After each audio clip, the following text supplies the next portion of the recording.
She dedicated everything to her son, believing their love would last a lifetime.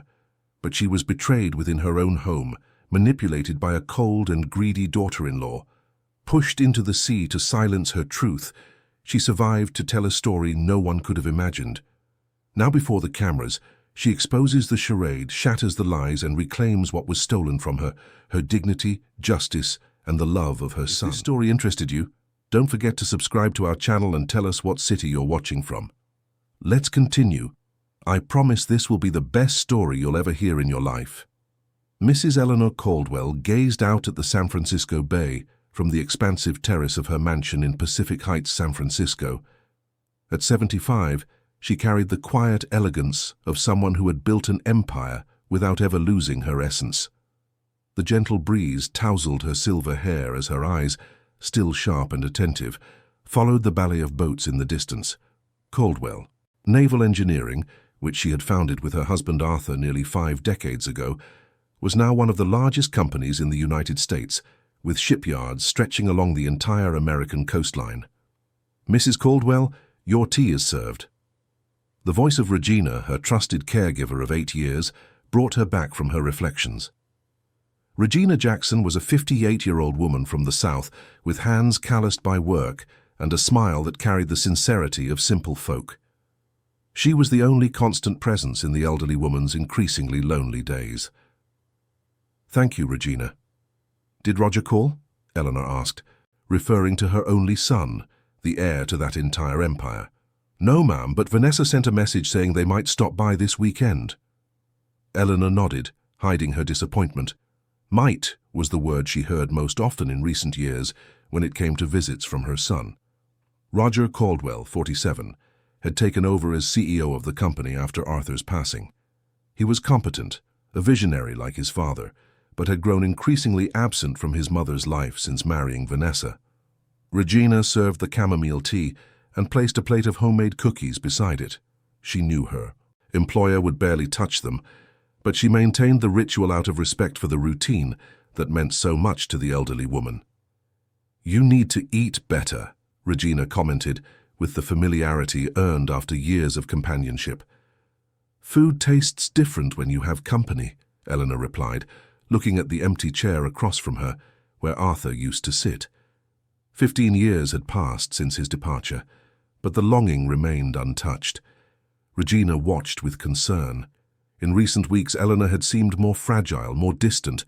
The mansion, once the stage for lavish parties and business meetings, now echoed, only with a silence occasionally broken by the clinking of teacups or the muffled sound of the television.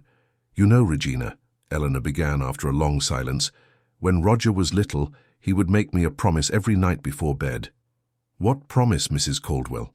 "He would say, 'Mommy, when I grow up, I'll always stay close to you. I'll never leave you alone.' He would hold my hands with those tiny little hands of his." Eleanor's voice broke. "I know that adult life brings responsibilities, that he has the company, his own family, but sometimes I wonder what happened to that little boy." Regina sat beside her employer, taking a liberty few employees would dare. "Mrs. Caldwell, I see Mr. Roger in the newspapers, in business magazines. He always looks so tired, so overwhelmed." "Yes, he's taken on a lot of responsibility. The company has tripled in size under his leadership. Arthur would be proud." Eleanor smiled melancholically. "But I'm afraid he's losing what truly matters, you know. Time, affection, moments that don't come back." The phone rang, interrupting their conversation. Regina answered, and her face lit up. "It's Mr. Roger, ma'am." Eleanor straightened in her chair, as if her son could see her. Regina handed her the phone and discreetly stepped away to give her privacy. "My son, how wonderful to hear your voice." "Hi, Mom." Roger's voice sounded tired. "Is everything okay with you?" "Everything's wonderful, son." "And you? Many projects?" "Always, Mom. We just closed a deal with the Chinese. It's going to be the largest ship ever built in American shipyards." Eleanor smiled. Her son had inherited his father's business acumen and the passion for the sea that characterized the Caldwells. "That's marvelous, my dear. Your father would be so—" She was interrupted by a voice in the background. "Roger, The video conference with Shanghai starts in 5 minutes. Vanessa's sharp voice sounded authoritative. Mom, I have to go. That video conference I mentioned. But you didn't mention any video conference, son. Eleanor felt a tightness in her chest. Oh, sorry, I've got so much on my mind. Look, we'll try to stop by this weekend, okay? Of course, son. I'll be waiting. Love you, Mom. The call ended before Eleanor could reply. She handed the phone back to Regina, who watched with an understanding gaze. He's busy, isn't he? Regina tried to soften the situation. Yes, very. Eleanor took a deep breath. Regina, do you think Vanessa has something against me? Regina hesitated. In 8 years working at the house, she had witnessed countless situations where the daughter-in-law showed, at the very least, indifference toward her mother-in-law. Mrs. Caldwell, I shouldn't meddle in family matters, but you're like family to me, Regina. Tell me what you think. Vanessa seems to have different priorities. Since she joined the family, Mr. Rogers' visits have decreased, and when they do come, she always controls the conversation, the time, even what you can or cannot say to your own son. Eleanor nodded slowly.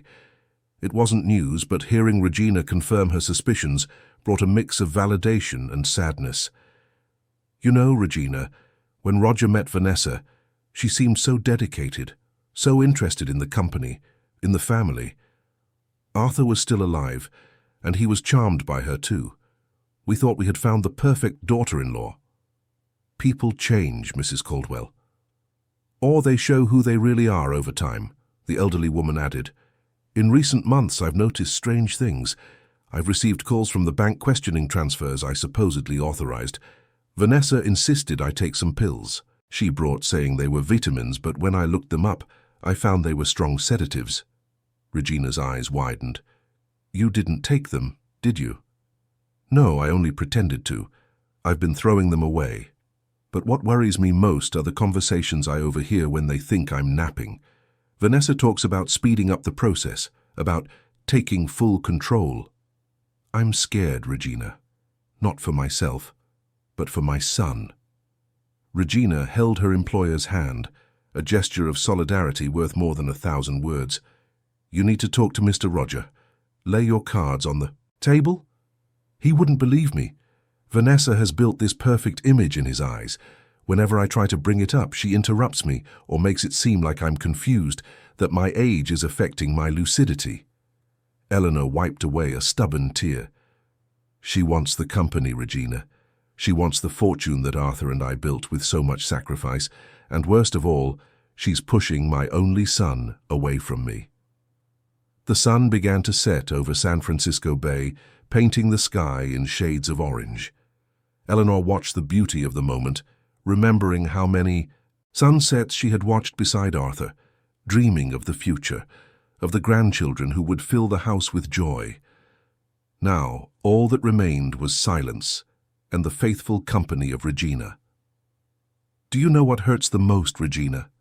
It's thinking that I spent my whole life building a legacy for my son so he would never have to face the hardships we did, and now that very legacy is becoming a poison in our relationship.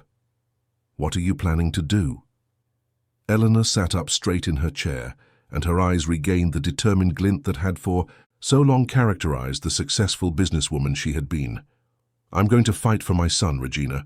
Not for the money, not for the company, but for Roger. I need to make him see who is truly by his side before it's too late. Regina smiled, recognizing in that determination the strength that had built an empire. Mrs. Eleanor Caldwell might be older, but her spirit remained indomitable. And how do you plan to do that? Eleanor looked out at the distant sea, where the yachts of Caldwell Naval Engineering cut through the waters on performance tests. I'm going to invite them for a trip on the Sea Star, the most luxurious yacht in our fleet. A trip with just the 3 of us, like in the old days. There, far from everything, perhaps I can finally have a sincere conversation with my son. The sun finally disappeared below the horizon, leaving the sky in a gradient of blue and violet. In the silent mansion in Pacific Heights, an elderly woman had just devised a plan to win back the most precious thing in her life, her son's love. On the 32nd floor of the mirrored skyscraper that housed the headquarters of Caldwell Naval Engineering, Roger watched the panoramic view of San Francisco through the windows of his presidential office. Below him, the city pulsed with its frantic rhythm, oblivious to the worries plaguing the businessman. On his mahogany desk, designs for state-of-the-art ships awaited his approval, international contracts demanded his signature, and dozens of unread emails blinked on his monitor. The door opened without a preliminary knock. Only one person in the entire company allowed herself such a liberty. "The board has been waiting for 10 minutes, Roger." Vanessa entered, impeccable in her red suit, her high heels marking the rhythm of her decisive steps on the marble floor. Roger sighed. "I'm on my way. We can't afford to be late, not with the Chinese breathing down our necks."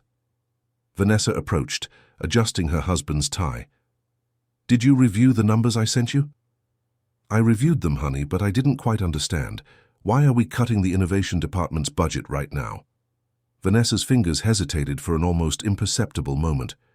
"It's a strategic reallocation. We need to prioritize production to meet the deadlines of the Asian contract." She smiled, her calculating eyes masked by an expression of maternal concern. "You look exhausted. Are you taking the supplements I recommended?" "I am, but I don't feel any different." Roger closed his eyes for a moment, trying to shake off the constant fatigue that had accompanied him in recent months. "I spoke with my mother yesterday." Vanessa's smile froze. "And how is she?" "Fine, I think." The conversation was brief. Roger picked up his briefcase. "I was thinking we could go visit her this weekend." "This weekend? Impossible. We have the Foundation's charity dinner. It's crucial for our public image." Vanessa checked her wristwatch. "And on Sunday, we have brunch with the senator. Did you forget? We can stop by quickly on Sunday afternoon. It's been almost a month since I've seen my mother." "Your mother has Regina. She's in good hands." Vanessa's voice hardened. "Besides, you know how she's been. On our last visit, she started with those stories about missing documents, about people entering the mansion at night. Honestly, I'm worried about her sanity." "Don't say that. She's perfectly lucid." "Honey, I understand your devotion, but we need to be realistic. Your mother is getting older and loneliness doesn't help. I've already spoken with Dr. Miller about increasing her medication." "What medication? As far as I know, she only takes vitamins." Vanessa gave a patronizing smile. "Supplements with calming properties. Nothing major, just to help her deal with anxiety." Before Roger could question further, his secretary appeared at the door. "Mr. Caldwell, everyone is already in the boardroom, and Mrs. Caldwell is online too." Vanessa's face tightened in irritation. "We'll take it after the meeting. The future of the company is at stake right now." Roger hesitated, glancing at the phone. "Your mother probably just wants to know how you are. Regina can handle it." Vanessa took him by the arm. "Let's go. The board is waiting." As he was led out of the office, Roger cast one last look at the phone, a pang of guilt tightening his chest. But Vanessa was right. Business couldn't wait. His mother would understand. In the boardroom, 10 men and 3 women waited, all impeccably dressed and with expressions that mixed anxiety and impatience. Vanessa took her place to Roger's right, although officially she was only the director of marketing. In practice, everyone knew that no important decision was made without her approval. "Ladies and gentlemen, thank you for being here," Roger began. "Let's get straight to the point. The contract with China is the largest in the history of Caldwell Naval Engineering. We need to ensure that every detail is flawless." While Roger conducted the meeting, Vanessa closely observed the reactions of each board member. Her gaze lingered on Charles Mendoza, the oldest member of the board, and a personal friend of Arthur Caldwell. He was the only one who occasionally questioned her suggestions, and that bothered her deeply. 2 hours later, when the meeting concluded, Vanessa intercepted Charles in the hallway. "Mr. Mendoza, a moment." Her smile didn't reach her eyes.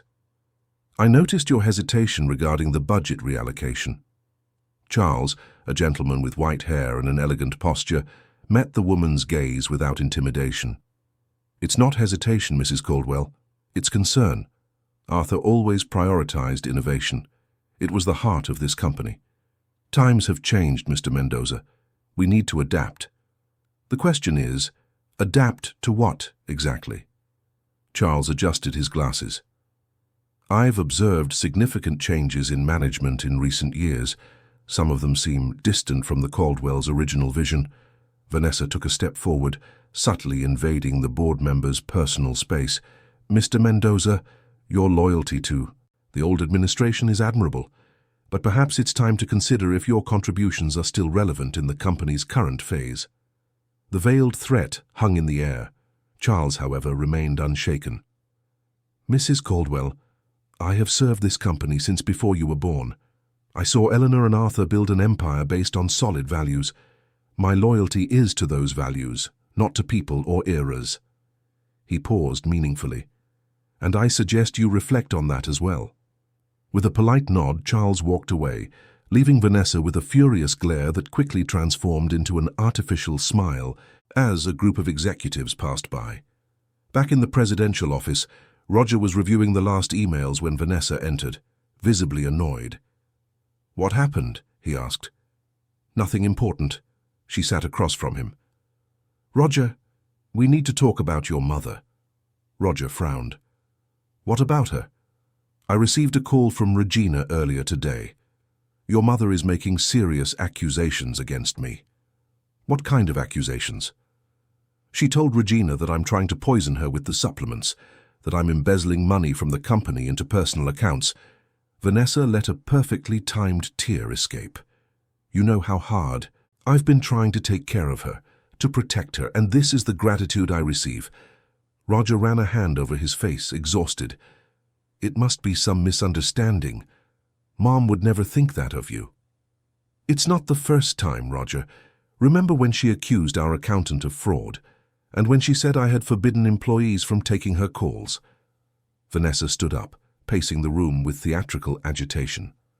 I understand she's getting older, that she feels lonely, but these paranoid delusions are affecting our family, our marriage, and now they could affect the company if she starts spreading these stories. Roger felt torn. He knew his mother as a rational, always thoughtful woman, but on recent visits she had indeed seemed more suspicious, making strange comments about altered documents and decisions made without her consultation. What do you suggest? He finally asked. We need to consider closer supervision. Maybe Regina isn't enough. Vanessa hesitated, as if carefully choosing her next words. There are excellent retirement homes with 24-hour medical care. A nursing home? Are you serious? Roger stood up indignant. My mother would never leave the mansion. That place is her life. I'm thinking of her well-being, honey.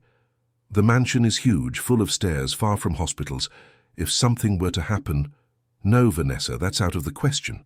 The phone rang, interrupting the argument. Roger answered, still visibly annoyed. Mr. Caldwell, this is Regina. Your mother asked me to let you know that she called your apartment and left a message on the answering machine. It's about an invitation for the weekend. What invitation, Regina? She wants to take you for a trip on the new yacht, the Sea Star. She said it's important, that she needs to talk to you away from the hustle and bustle of the city. Roger looked at Vanessa, who had moved closer to listen to the conversation. Tell her I'll call later to confirm, Regina. Thank you. As he hung up, Vanessa was already smiling enthusiastically. A trip on the Sea Star, that $50 million yacht that was just launched. Her tone changed completely. I think it's a wonderful idea. We could even invite some journalists, get a little coverage for Nautical magazine. My mother said she wants to talk to us, not hold a marketing event. Of course, family first. Vanessa quickly corrected herself. I just thought it would be an opportunity. But you're right. Let's accept the invitation. Roger observed the sudden change in his wife's attitude. A few minutes ago, she was talking about sending his mother to a nursing home. Now, she seemed excited about spending the weekend with her. I thought we had the charity dinner and the brunch with the senator, he commented suspiciously. I can rearrange the schedule. Family is the priority, isn't it? Vanessa moved closer, kissing him softly. Your mother rarely extends invitations like this. It must be something important. As Vanessa left the office to rearrange the schedule, Roger remained thoughtful. His wife's change in behavior was intriguing, to say the least. For a moment he considered calling his mother and asking directly what important matter she wanted to discuss. But the pile of documents on his desk and his accumulated fatigue dissuaded him. Whatever it was, it could wait until the weekend. In the luxurious comfort of the Sea Star, they would have time to talk calmly, away from distractions. Perhaps he could even use the opportunity to smooth things over between his mother and Vanessa, clear up the misunderstandings, and restore family harmony. Little did Roger know that while he dreamed of reconciliation, other gears were already in motion. In her private office, Vanessa was typing furiously on her laptop, researching inheritance, corporate succession, and medical reports on mental incapacity. In the luxury apartment she shared with Roger, an answering machine blinked with an unheard message from Mrs. Caldwell, a message that would never reach her son's ears. And in the mansion in Pacific Heights, an elderly woman was preparing for what could be her last chance to save not only her legacy, but the soul of her only son. Saturday morning dawned, with a perfectly blue sky over the Sausalito Marina. The Sea Star, with its 236 feet of length, gleamed under the Californian sun, its elegant lines and innovative design attracting admiring glances from passers-by. It was the crown jewel of Caldwell Naval Engineering, a testament to the talent and vision that had transformed a small family business into an industry giant. Eleanor arrived early, accompanied by Regina. The elderly woman wore a navy blue linen suit and a wide-brimmed hat to protect her from the sun. Despite her fragile appearance, she walked with the erect posture and raised chin that had always characterized her. "Are you nervous, Mrs. Caldwell?" Regina asked as she helped her up the access ramp. "A little," the lady admitted, "but it's necessary. I need to have this conversation with Roger away from Vanessa's interference. At sea, it will be just the three of us. No secretaries, no phone calls, no distractions." Captain Fernando Almeida, who had commanded Caldwell vessels for over 20 years, greeted her with a respectful bow. "Mrs. Caldwell, it's an honor to have you aboard. Mr. Arthur would be proud to see this vessel." "Thank you, Fernando. Arthur always said you were the best captain in the country." Eleanor looked around, admiring the yacht's luxurious details. "I want this trip to be special. Is everything as we arranged?" "Yes, ma'am. Route set for Catalina Island, reduced crew as requested, and the chef has prepared the menu you specified. We'll be ready to set sail as soon as your son and daughter-in-law arrive." Regina helped Eleanor settle on the main deck, where an elegantly set table awaited for breakfast. The elderly woman opened her handbag and took out a sealed envelope. "Regina, if anything happened," she hesitated, choosing her words, "if this trip doesn't go as planned, I want you to give this to Mr. Charles Mendoza. Only to him, do you understand?" Regina took the envelope with a worried expression. "You're scaring me. What could happen?" "Probably nothing, but I learned from Arthur to always have a plan B." Eleanor smiled, trying to reassure her caregiver. "Now go, my friend. Enjoy your weekend off. We'll talk on Monday." Reluctantly, Regina said her goodbyes and walked down the ramp, looking back several times before finally walking away. Eleanor watched her until she disappeared among the marina's crowd. Half an hour later, a sports car parked near the pier. Vanessa was the first to get out, stunning in a white dress that contrasted with her perfectly cultivated tan. Large sunglasses hid her eyes, and a straw hat completed the socialite look. Roger followed close behind, carrying a small bag. "Mom!" he exclaimed upon seeing Eleanor on the deck. He quickly climbed the ramp and hugged her with genuine affection. "My son, I'm so glad you could make it."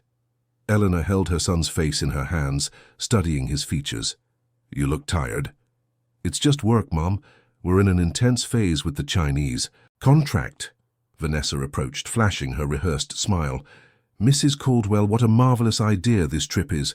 The Sea Star is simply spectacular." "Thank you, Vanessa." Eleanor remained cordial, though her eyes stayed watchful.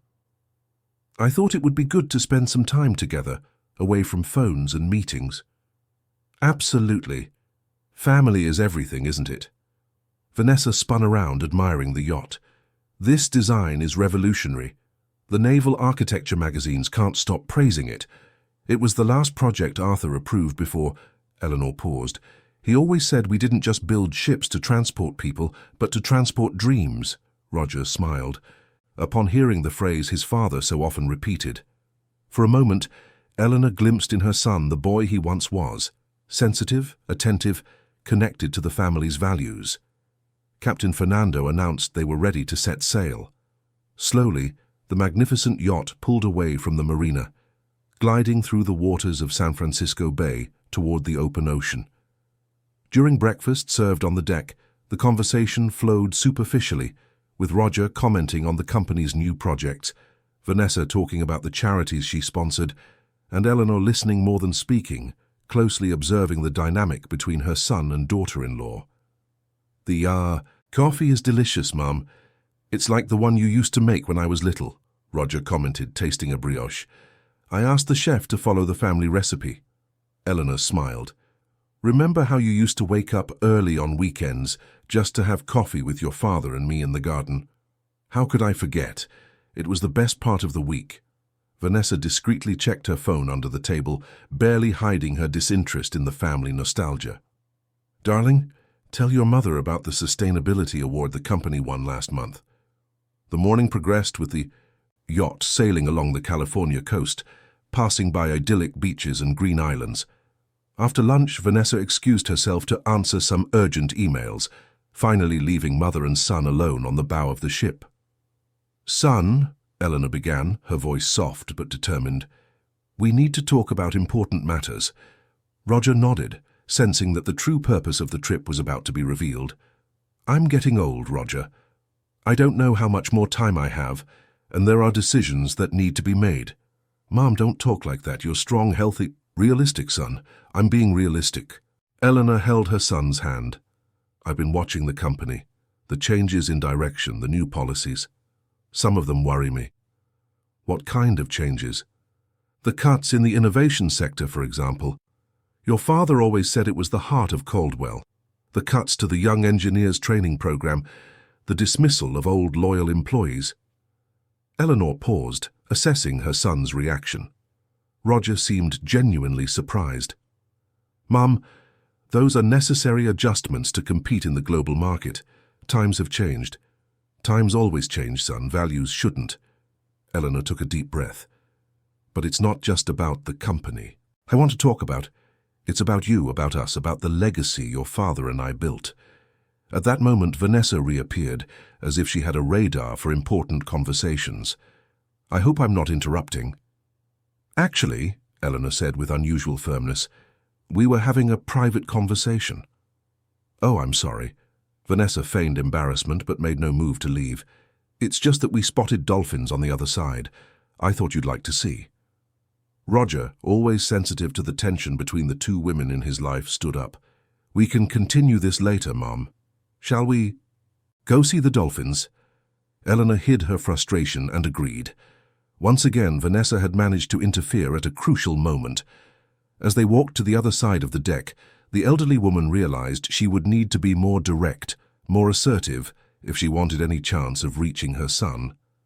In the afternoon, while Roger napped on a deck chair, exhausted from the intense work week, Eleanor watched the sea, lost in thought. She didn't notice Vanessa's silent approach. Beautiful view, isn't it, Mrs. Caldwell? The daughter-in-law's syrupy voice startled her. Yes, very beautiful. Eleanor straightened up, instantly on guard. You know, I've always admired you. Vanessa sat beside her mother-in-law.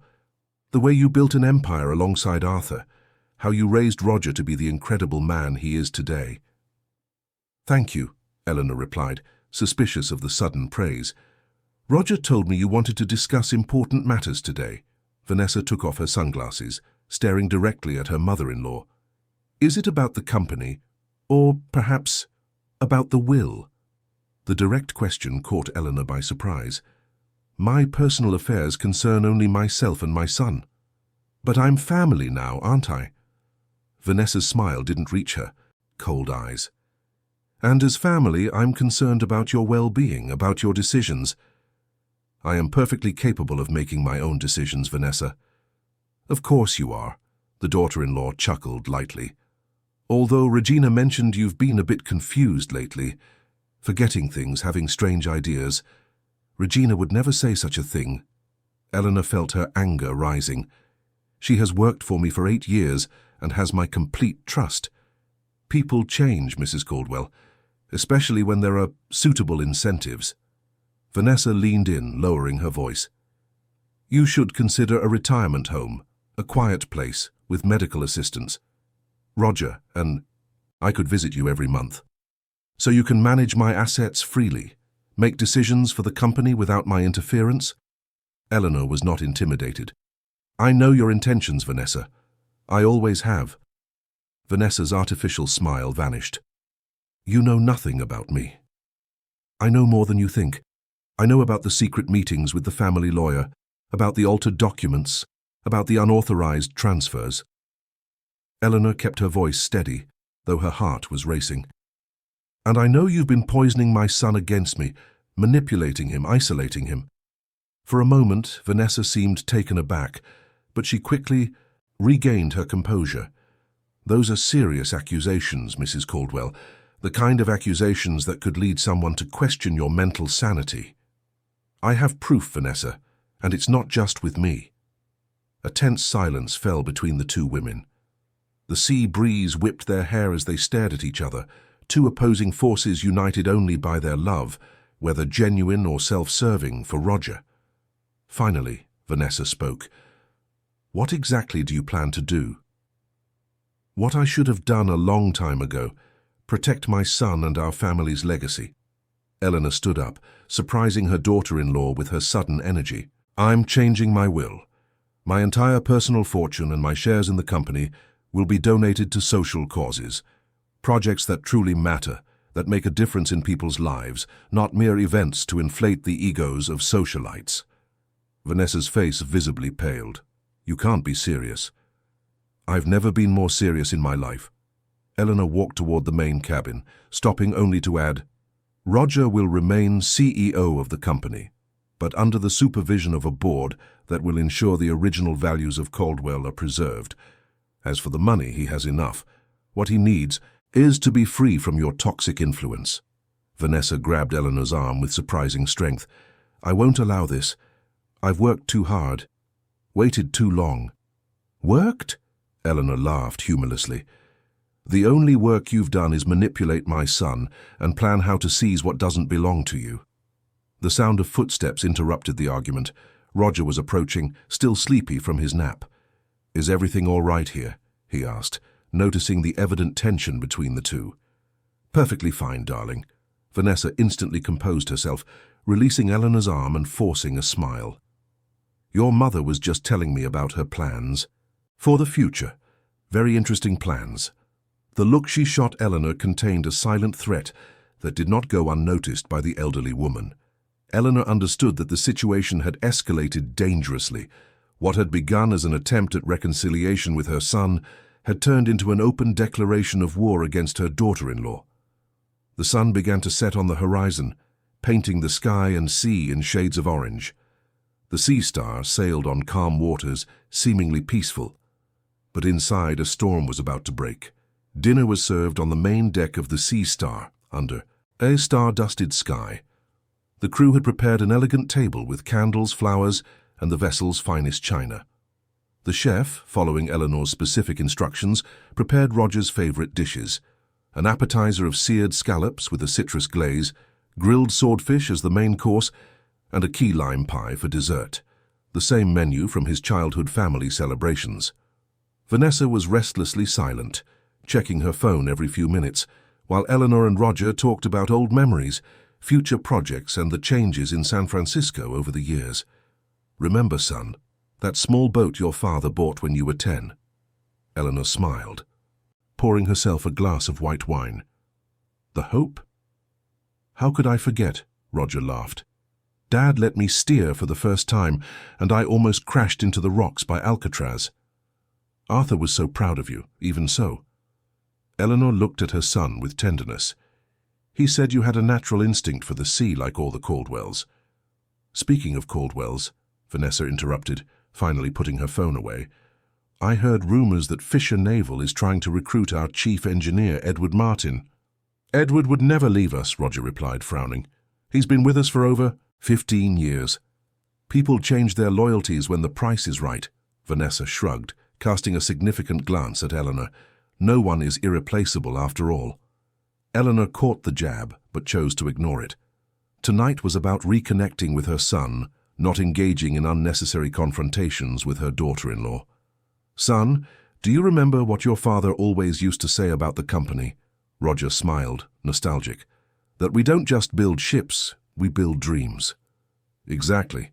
And that our greatest asset wasn't the shipyards or the contracts, but the people, the employees who grew with us, the families we helped. Support. Eleanor paused, watching her son intently. Your father would be proud of how you've expanded the company, but perhaps concerned about some of the recent changes. What changes, Mum? Roger seemed genuinely curious. The mass layoffs in the research department, the end of the scholarship program for young engineers, the replacement of long-time employees with contractors who have fewer rights and benefits. Roger looked surprised. Those decisions were presented to the board as necessary to maintain competitiveness. The reports showed— Reports can be manipulated, son, Eleanor interrupted gently. Numbers can tell any story we want them to.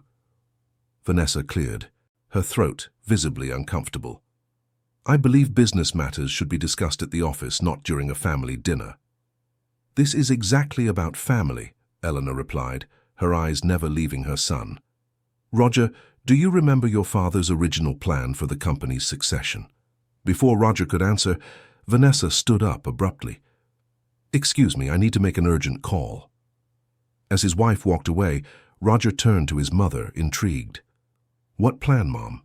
Dad always said I would take over as CEO when I was ready. Yes, but with the supervision of a family council for the first 5 years, and on the condition that you would preserve the company's core values. Eleanor leaned in, lowering her voice. Your father feared that power and money could corrupt even the best intentions. That's why he established safeguards. I've never heard of this. Because the will was changed, son. Not by me nor by your father. Roger's eyes widened in understanding. Are you implying that Vanessa— I'm not implying anything. I have proof. Eleanor took a small flash drive from her pocket. Here are copies of the original documents, recordings of conversations, suspicious bank transfers. Charles Mendoza helped me gather everything. Roger took the flash drive, stunned. Why are you showing me this now? Because I'm changing my will, son. On Monday, I'm going to the notary's office to make my decision official. I'm donating the majority of my personal fortune to social projects. Eleanor held her son's hands, not for lack of love for you, but for love of everything we built. This money should serve a greater purpose. Mom, I don't know what to say. You don't have to say anything now. I just want you to know that I did this to protect you, to protect our legacy. Roger looked conflicted, processing the revelations. But the accusations against Vanessa? They're serious. I need to see this proof. Talk to her. Of course. I only ask that you keep an open mind and trust your instincts. Eleanor squeezed her son's hands. You are Arthur Caldwell's son. You have his discernment in your blood. At that moment, Vanessa returned, her face a mask of concern. Sorry for the interruption. It was about my mother. She's not feeling well. Eleanor noticed that despite the supposed worry, Vanessa seemed strangely calm, almost calculating. I hope it's nothing serious, Eleanor commented, studying her daughter-in-law's reaction. Probably just high blood pressure. Vanessa smiled tensely. What did I miss? We were talking about the future, Roger replied, discreetly pocketing the flash drive, about important decisions that need to be made. Sounds serious, Vanessa forced a light laugh. More wine, anyone? After dinner, the trio dispersed across the yacht. Roger retired to the main cabin, claiming he needed to review some documents. Eleanor remained on deck, watching the stars and the moon's reflection on the sea.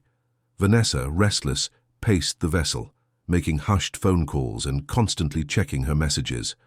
Around midnight, when The crew had retired, leaving only the captain and a watchman on duty. Eleanor heard approaching footsteps. It was Vanessa, holding 2 glasses of wine. "I thought you might like some company," the daughter-in-law said, offering one of the glasses. "It's a beautiful night." Eleanor accepted the wine cautiously. "Thank you." "You know, Mrs. Caldwell, I think we got off on the wrong foot." Vanessa sat beside her mother-in-law. "We have more in common than you think." "Is that so?" "Of course, we both love Roger. We both want what's best for him." Vanessa paused. "And we both understand the value of the empire you and Arthur built." Eleanor eyed the liquid in her glass without drinking. "There's a fundamental difference between us, Vanessa. I see this empire, as you call it, as a means to do good, to create opportunities, not as an end in itself." "Just different views." Vanessa took a sip of her wine. "Aren't you going to drink?" "I'm not thirsty, actually." Eleanor placed the glass on the small table nearby. "Vanessa, let's stop beating around the bush. I know what you're doing. I know about the altered documents, the transfers, the lies you tell my son." Vanessa's face hardened. "You don't know anything. I know enough to stop you." Eleanor kept her voice calm, though her heart was pounding. "On Monday, everything will come to light. My lawyer is already prepared." "On Monday?" Vanessa laughed, a cold, humorless sound. "Do you really believe you'll make it that far?" A shiver ran down Eleanor's spine. "Are you threatening me, Vanessa?" "I'm being realistic." Vanessa moved closer, her voice a chilling whisper. "Accidents happen, Mrs. Caldwell, especially to elderly people at sea. My son would never believe it was an accident. My husband believes what I make. Him believe." Vanessa's smile was predatory. "He already thinks you're becoming senile, confused. When I tell him how disoriented you were, stumbling around the deck in the middle of the night..." Eleanor felt a chill as she realized the extent of Vanessa's plan. "You wouldn't get away with it." "Who says I won't?" Vanessa leaned in, her eyes shining with a disturbing confidence. "I have it all planned, Mrs. Caldwell. Every detail. The widow, devastated by the loss of her beloved mother-in-law. The dedicated daughter-in-law, who takes over the family business to spare her traumatized husband. The philanthropist who creates a foundation in memory of the illustrious Eleanor Caldwell. While embezzling the money into your own accounts," Eleanor shook her head, "you're more transparent than you think.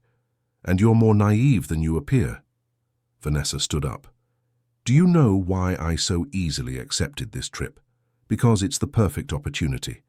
Isolated, far from inconvenient witnesses, just me, you, and the deep ocean." Eleanor also rose, surprising her daughter-in-law with her firm stance. "Do you really think I would come on this yacht without precautions? That I haven't left proof, letters, recordings with trusted people? That Regina isn't ready to act at the slightest sign that something has happened to me?"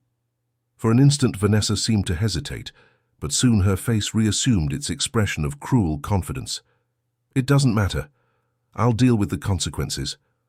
I always have." She approached dangerously. "But you, Mrs. Caldwell, won't be here to see it." At that moment the sound of a door opening interrupted them. It was Roger, pale as a ghost, holding the flash drive in one hand and his laptop in the other. "So it's true," his voice trembled. "Everything my mother said. It's true." Vanessa spun around, startled. "Roger, what are you doing here? I thought you were asleep." "I was reviewing the files Mom gave me." Roger advanced, his eyes fixed on his wife. "I saw the forged documents. I heard the recordings of your conversations with the forger. I saw the bank statements from the secret accounts in the Cayman Islands. Darling, I can explain." Vanessa tried to approach, but Roger stepped back. "Explain how you manipulated my father's will, how you've been siphoning money from the company for years, how you plan to put my mother in a nursing home against her will." Roger's voice rose with indignation. "Or maybe you want to explain what you just said about accidents at sea." Vanessa's face transformed. All pretense of love and concern vanished, revealing the cold, calculating woman Eleanor had always known existed beneath the mask. "You're just as pathetic as your father," Vanessa spat. "Always with your principles, your ethics, your obsession with doing good. Do you know how much money we lost on those idiotic social projects, on the employee benefit programs, on scholarships for poor students? We didn't lose money, Roger retorted. We invested in people. People? Vanessa laughed bitterly. People are replaceable. Money is what matters. Power is what matters. And I will not let a senile old woman and a weak husband stop me from getting what I deserve. In a swift, desperate move, Vanessa lunged toward Eleanor. Roger, realizing his wife's intention, tried to intercept her but slipped on the wet deck. Vanessa reached the elderly woman and with surprising force shoved her toward the yacht's railing. "Mom!" Roger screamed in horror. Eleanor felt the impact, then the void, and then the icy shock of water enveloping her body. The last thing she saw before submerging was her son's face, a mask of terror and disbelief as Vanessa held him back, preventing him from jumping in after her. The darkness of the ocean enveloped her, relentless and deep, as the Sea Star continued on its course, now carrying only 2 of the 3 people who had begun that journey. The icy water enveloped Eleanor like a merciless embrace.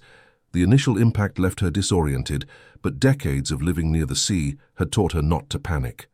Maintaining the calm that had always characterized her in moments of crisis, she fought against the weight of her clothes and the force of the current, struggling for the surface.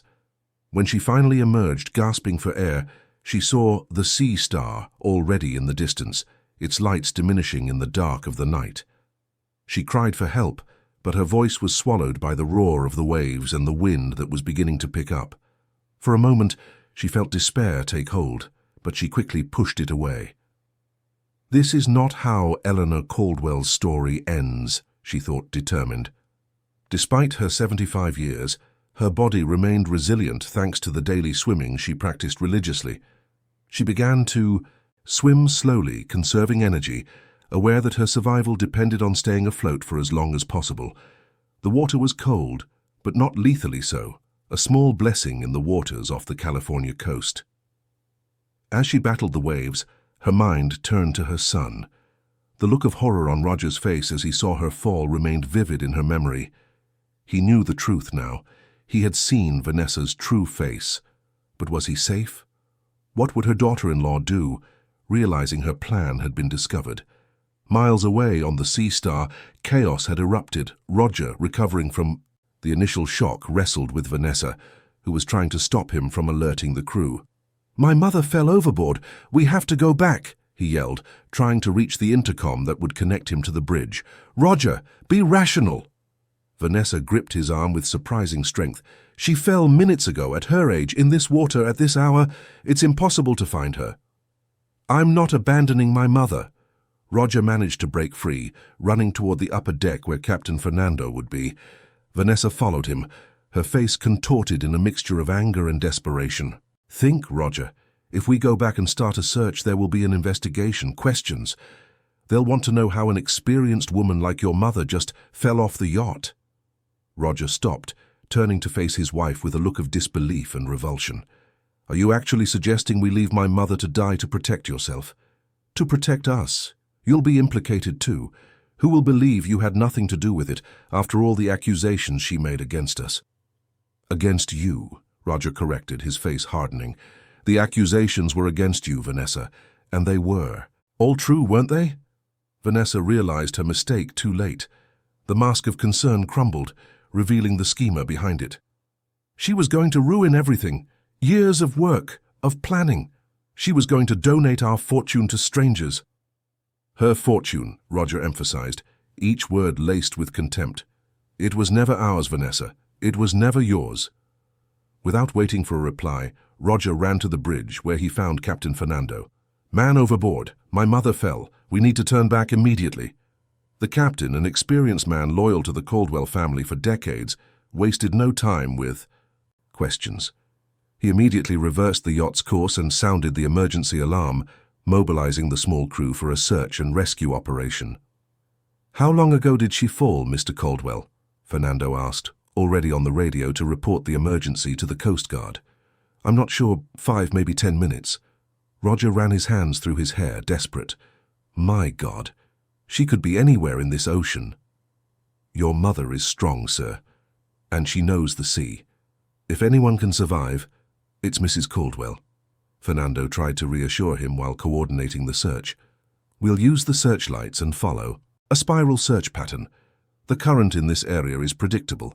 We can calculate where she might have been carried. Vanessa appeared at the cabin door, her expression now a mask of fabricated concern. Any news? Can we help in any way? The look Roger gave her was so full of hatred that she instinctively recoiled. Stay away from me, he hissed. If anything happens to my mother, I will make sure you pay for it. The search continued for hours. The Sea Star circled in ever-widening patterns, its powerful searchlights cutting through the darkness as the crew scanned the waters for any sign of Eleanor. The Coast Guard had been alerted and promised to send rescue vessels as soon as possible, but the bad weather that was starting to form would hamper the operation. Roger remained on deck, his eyes burning from staring into the dark ocean, refusing to give up, refusing to accept the possibility that it might be too late.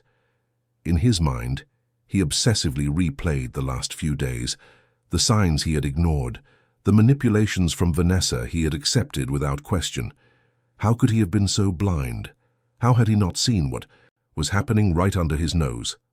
The memories tormented him, his mother trying to talk about her concerns with the company being systematically interrupted by Vanessa, important documents that mysteriously disappeared, loyal employees being fired without convincing explanations.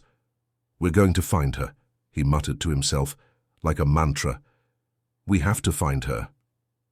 Meanwhile, miles away, Eleanor continued her solitary struggle against the ocean. She had lost track of time, but estimated she had been in the water for at least 2 hours.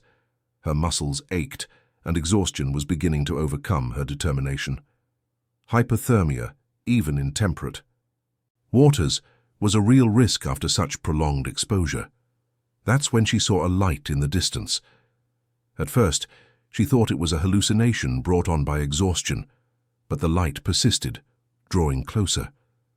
It was the light of a small fishing boat.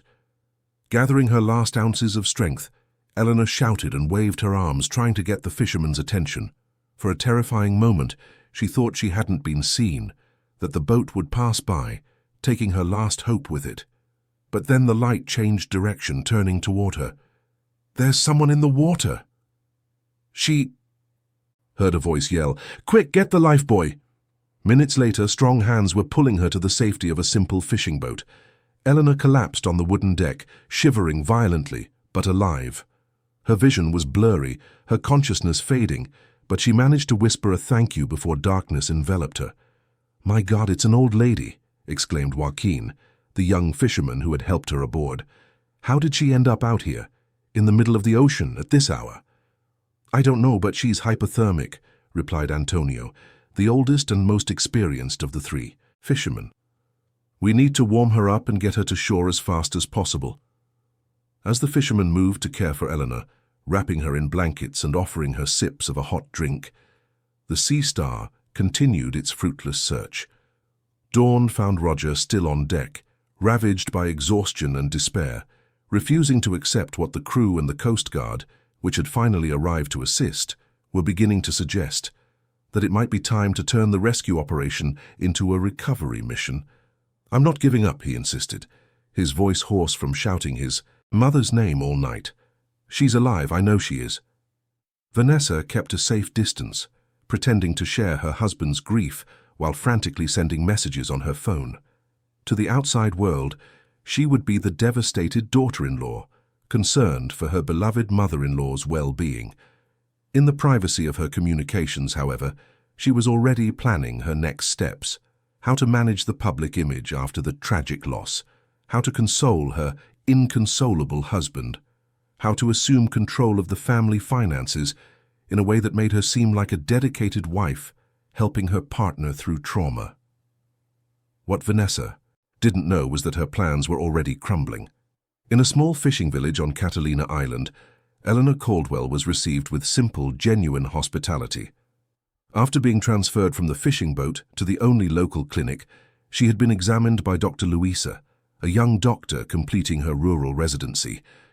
"You were very lucky," Louisa explained, checking Eleanor's vital signs. A few more hours in that water and the outcome would have been very different. It wasn't luck, Doctor, Eleanor replied, her voice still weak, but her spirit recovered after a few hours of rest and treatment. It was the kindness of those fishermen, and maybe a little Caldwell determination. She smiled faintly. We need to contact my caregiver, Regina Jackson. She needs to know I'm alive.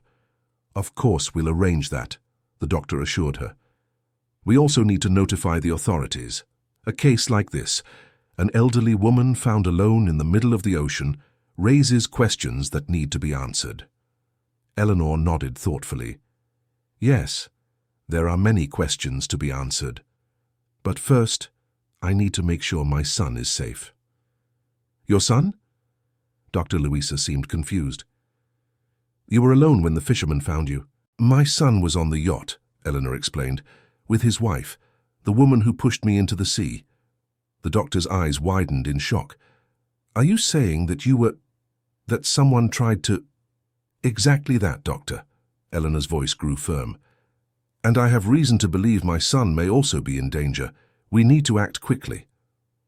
As the small clinic sprang into action, contacting authorities and trying to locate Regina, the mood in San Francisco was one of growing despair. After nearly 12 hours of fruitless searching, the Coast Guard had officially lowered the chances of finding Eleanor alive. Roger, devastated, had been practically forced to return to the marina, where journalists were already waiting, tipped off by anonymous sources about the tragic accident involving the Caldwell matriarch.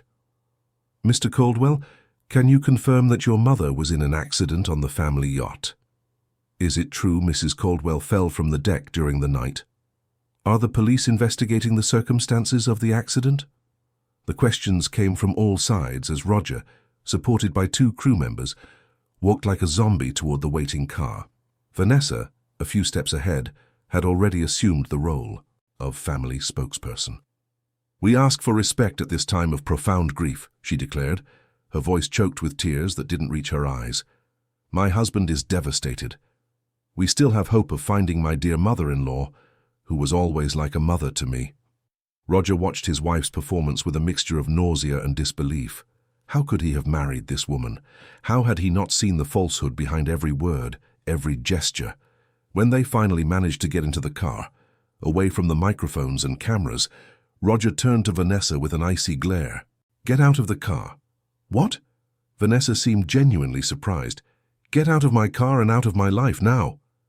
Roger, you're in shock. You're not thinking clearly. I've never thought more clearly, he cut in, his voice dangerously controlled. You pushed my mother into the sea, you tried to kill her, and now you're using the situation to promote yourself? I didn't push anyone. Vanessa abandoned her pretense of calm. She slipped. She was confused, disoriented. If you tell that absurd story, no one will believe you. The yacht security cameras will believe it. Roger watched with satisfaction as Vanessa's face turned pale. Did you really think my father would build a $50 million yacht without security systems? Every inch of the Sea Star is monitored, Vanessa, including the deck where you pushed my mother. It was a bluff. The cameras existed, but Roger didn't know if they had captured the incident or if the recordings would be clear enough. But the look of panic on Vanessa's face confirmed what he needed to know. Now get out of my car before I forget I was raised, never to lay a hand on a woman. Trembling with suppressed rage, Vanessa got out of the car, which immediately sped off, leaving her alone in the marina parking lot, surrounded by journalists eager for more statements from the devoted daughter-in-law. Regina's phone rang at 5:47 a.m. She had spent a sleepless night, tormented by a feeling that something was terribly wrong. When the device vibrated, she answered before the first full ring. Regina Jackson. Her voice trembled with anxiety. Regina, this is Dr. Luisa Oliveira from the community clinic on Catalina Island. Catalina Island? Regina frowned, confused. I'm sorry, but I think you have the wrong number. No, I don't. The voice, on the other end, was young but firm. I'm calling at the request of Mrs. Eleanor Caldwell. She's here under our care. Regina felt her legs give way and had to sit down. Mrs. Caldwell is alive? How? What happened? She was rescued by fishermen after spending hours at sea. She's stable, but she needs rest. She insisted I contact you immediately." "Thank God." Tears streamed freely down Regina's face. "Can I speak with her?" "Of course, I'll pass the phone." There was a moment of silence, and then Eleanor's weak but unmistakable voice came over the line.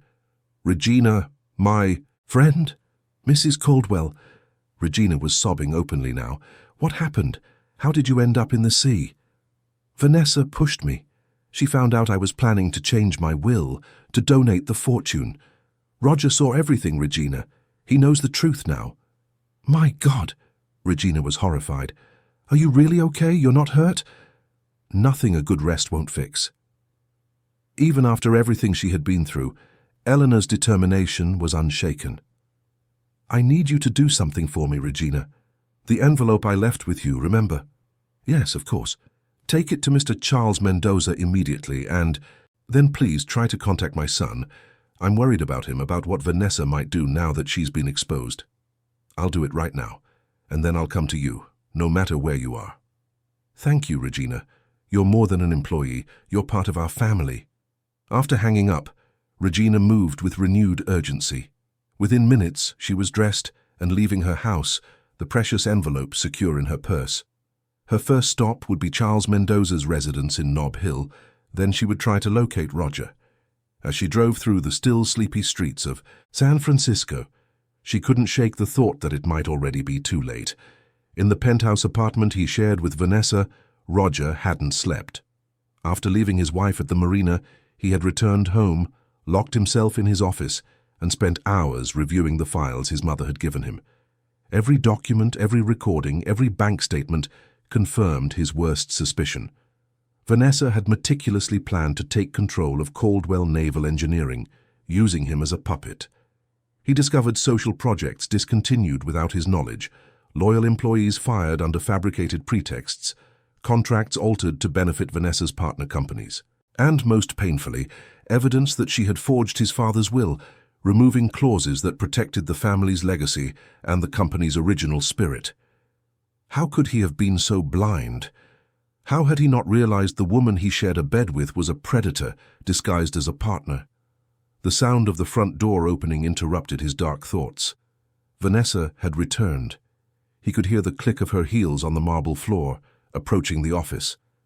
Quickly, Roger secured the documents in his briefcase and locked his computer. "Roger?"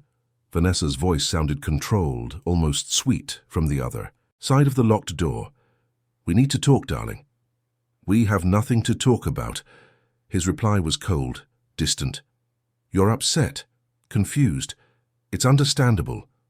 But you're misinterpreting everything." Vanessa tried to sound reasonable. "Your mother really did slip. I tried to grab her, but—" "Enough lies." Roger raised his voice, his anger finally breaking through his composure. "I saw everything, Vanessa. I saw you push her. I heard your threats. And now I know about everything else. The forged documents, the embezzled money, the manipulations." Silence from the other side of the door. When Vanessa finally spoke again, her voice had lost all pretense of kindness. "You have no proof of any of that. And even if you did, who would believe you? The son, traumatized by the loss of his mother, looking for someone to blame. I'll be the devoted widow, consoling my husband in his grief, taking on responsibilities to spare him the pain." "That's what you think?"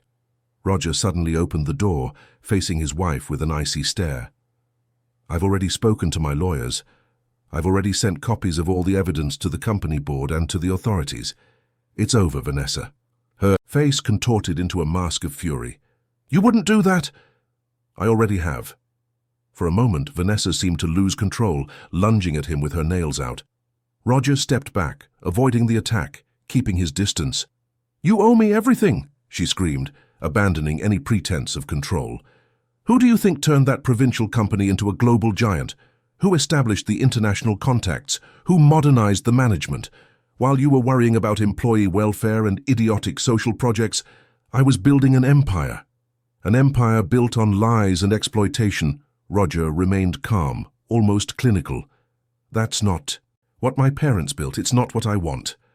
Your father was an outdated romantic, and your mother a senile old woman living in the past.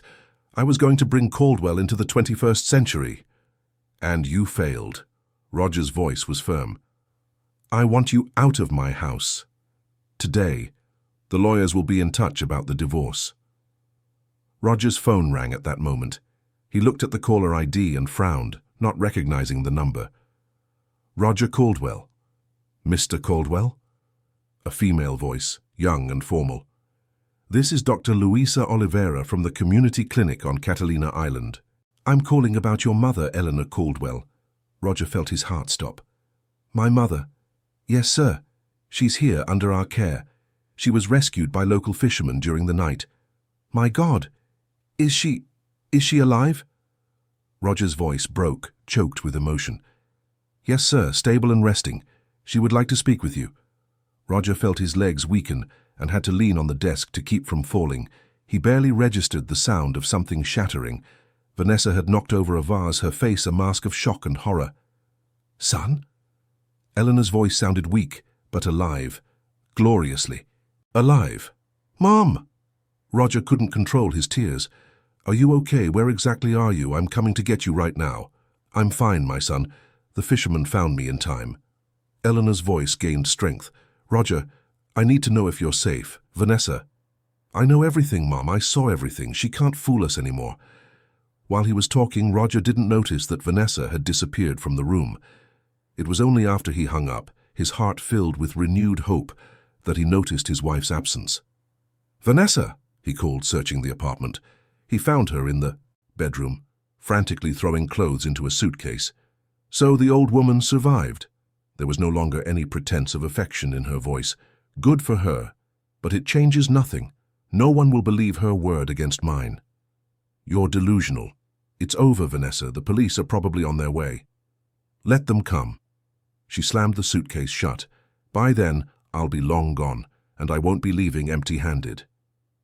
Roger then noticed that, besides clothes, Vanessa had packed jewelry, documents, and what looked like a considerable amount of cash.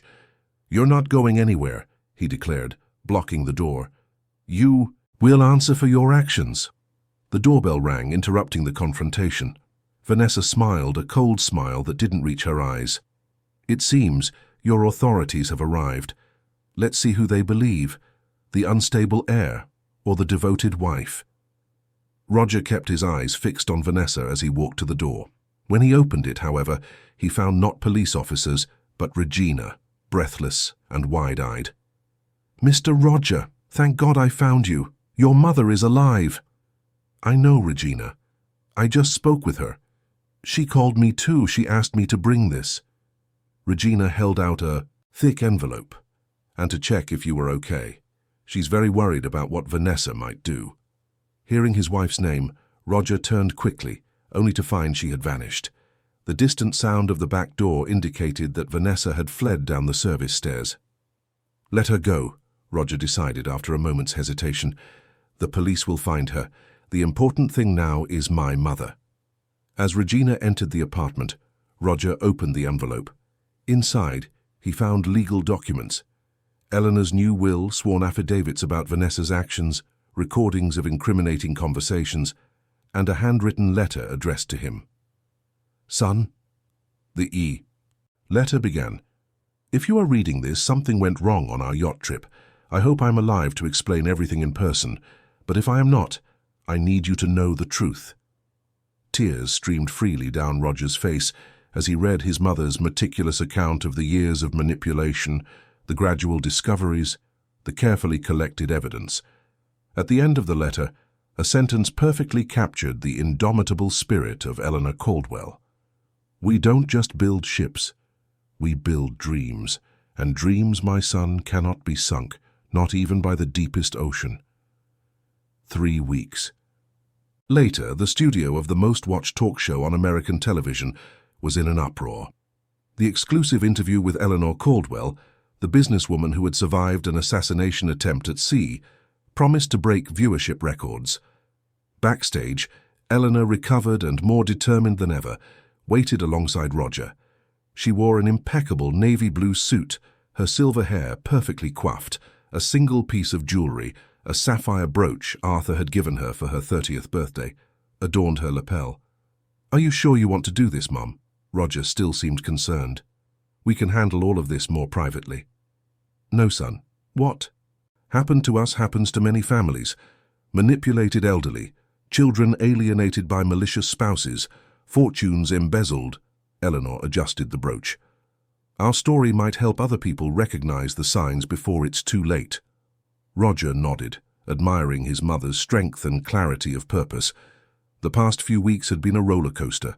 The emotional rescue of Eleanor from Catalina Island, Vanessa's disappearance — she was later located trying to board a flight to Mexico with false documents — the police investigations, the relentless media coverage.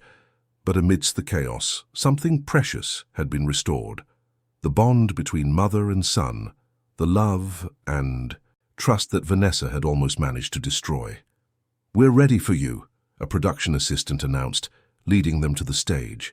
The lights came up, the show's theme music played, and the host, Patricia Monroe, made the introductions. "Tonight, we have a story that seems straight out of a thriller, but it is frighteningly real."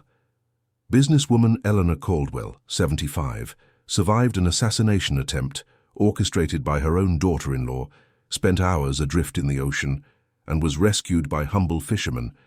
By her side, her son Roger, who witnessed the crime and now seeks justice. Welcome to The Unveiling. Under the spotlights, Eleanor remained serene and articulate, narrating her experience without sensationalism, but with the frankness that had always characterized her. She explained how she had gradually noticed Vanessa's manipulations, how she had tried to protect her son and the family legacy, and how she had survived the cold waters thanks to her determination and the kindness of strangers. "Joaquin, Antonio, and Pedro, the fishermen who saved me, are the true heroes of this story," she stated.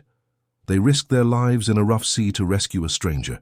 It's this kind of humanity that we need to celebrate and encourage." When it was Roger's turn to speak, his voice broke as he described the moment he realized the truth about his wife. "I was blind," he admitted.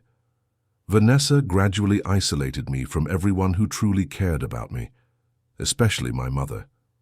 She created an alternate reality where I was the business hero and everyone around me was either an obstacle or an opportunist, including the woman who gave me life and built everything I have today."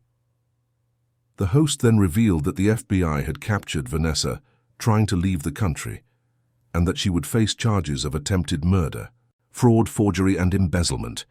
"And what about the future of Caldwell Naval Engineering?" Patricia asked. "There are rumors of major changes." Eleanor smiled, exchanging a knowing look with her son. "Yes, we are returning to the company's roots, reinstating social programs that Vanessa eliminated, rehiring unjustly fired employees, and strengthening the innovation sector that my husband Arthur valued so much." "And personally," the host pressed, "what has changed for you?" "Everything and nothing," Eleanor replied. "We rediscovered what we always knew deep down, that family is about love, not control, about support, not manipulation, about building together, not destroying each other for personal gain." The interview continued for a few more minutes, with Eleanor announcing the creation of the Arthur Caldwell Foundation, which would direct a large part of her personal fortune to social causes, especially supporting vulnerable seniors and their families. "I survived not just to tell this story, but to transform it into something bigger than a personal tragedy," she concluded. "The ocean couldn't swallow me that night, and I will not allow greed and manipulation to swallow the legacy of love and hard work we built." At the end of the broadcast, backstage, Regina waited with tears of pride in her eyes. Beside her, the three fishermen who had rescued Eleanor looked out of place amidst the cameras and lights, but they smiled broadly when the elderly woman embraced them, introducing them to everyone as "my guardian angels." "What happens now?" Roger asked as they left the studio, protected by security guards who kept photographers at a distance. "Now?" Eleanor smiled, holding her son's arm. "Now we live, my son. We rebuild what was damaged, strengthen what remained intact, and create something new from the lessons learned." On the way back to the mansion in Pacific Heights, Eleanor watched San Francisco Bay from the car window. The same ocean that had nearly taken her life now seemed serene, majestic, a constant reminder that even the greatest storms eventually pass. In her lap rested a folder with the plans for the foundation, meticulously drafted with the help of Charles Mendoza and other loyal friends. Beside her, Roger seemed lighter, more present than he had been in years, free from the toxic influence that had pulled him away from his true priorities. The mansion that awaited them was no longer a place of silence and solitude. There was life in its hallways again, purpose in its rooms, hope in its future. And as the car climbed the winding roads of Pacific Heights, Eleanor Caldwell felt a deep certainty. We don't just build ships or fortunes, we build lives. And hers, against all odds, had been given a second chance that would not be wasted. End of story. Dear listeners, we hope the story of Mrs. Eleanor Caldwell has touched your hearts. To continue following equally moving American stories, we've prepared a special playlist with narratives that explore family ties, overcoming adversity, and new beginnings. Find it here by clicking to your left. If this journey through Pacific Heights and across San Francisco Bay captured your imagination, don't forget to subscribe to our channel and leave a like on this video. We bring you original stories daily that portray the richness and complexity of American life. Share in the comments if you have ever witnessed situations of family manipulation or know inspiring stories of resilience like Eleanor's. We look forward to reading your stories and suggestions for future narratives.